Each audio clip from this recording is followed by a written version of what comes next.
here we get to feel it of the song that means so much to Ellie, she just can't play it anymore.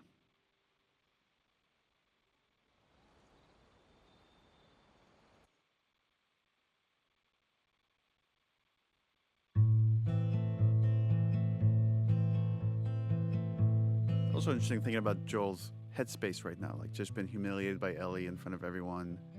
Who knows what's going through his head, but for me sometimes when I get just filled with anxiety, it's guitar. It's just sitting down and just jamming and just... Yeah, not even playing a song, just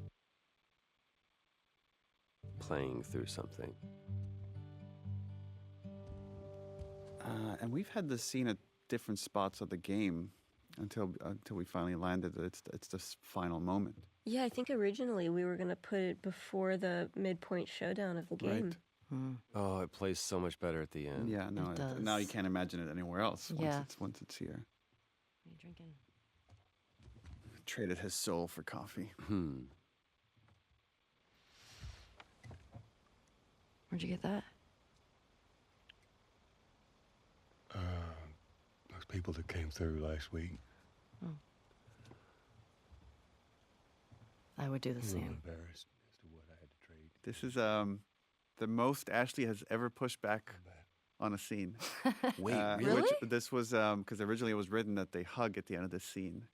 And you're like, I don't know if they would. I'm not sure like we could get all the way there. You were a sport about it, and we did two versions, one with a hug, one without a hug. And they were both very, very good. But ultimately, you were right. They're starting to forgive each other, but they're not fully there. Ultimately makes it more tragic. Yeah. I think that's why she goes on this journey, because it's just like it was never solved. Our relationship was never fixed. Dina. Is she your girlfriend? No.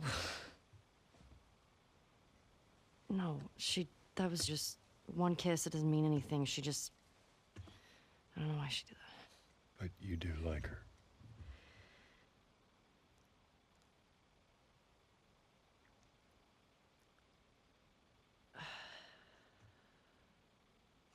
They just have like a father-daughter moment. Just this exchange about this crush that she has on this other girl, and Joel telling her like she would be lucky to have you. Again, he has unconditional love for Ellie, and that's what drives her mad. It'd be so much easier if he was just a complete piece of shit. Oh, Then yeah. you could just forget about him. Yeah. But you can't. I mean, that's what's hard. I mean, she knows that he cares, and she knows that he does love her. I was supposed to die in that hospital. I also love that you My life bring don't it back fucking to matter. we're talking around the thing that we need to talk about. You took that from And me. you doing all of these gestures to try to make it better is not what I want. I'm going to bring it back to what the issue is, and that's I should have died in that hospital.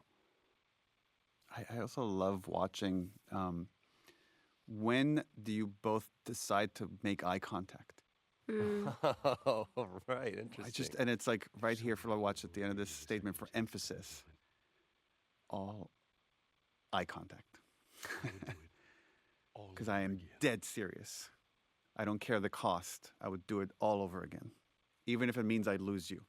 There is something to be said for your writing in this, which is I would do it all over again, and I would do it all over again. Walk the knife's edge of meaning. Because there's one that is repentant, and there is one that is resolute.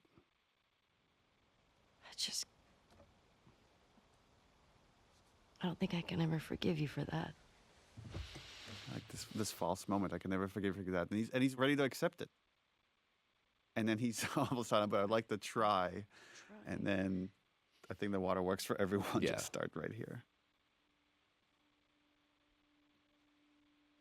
Oh. We did a lot of work of just writing these scenes and not being heavy-handed to talk about theme, but there is something about just the placement of the scene here. And it's a scene about getting over some horrible transgression that one feels. Because there's other things that are worthwhile in this world than just kind of living in this resentment next to the moment where Ellie decides to let Abby go. And whether she fully forgives her or not almost doesn't even matter. It's just she knows there's other things in life that are more worth putting your focus on.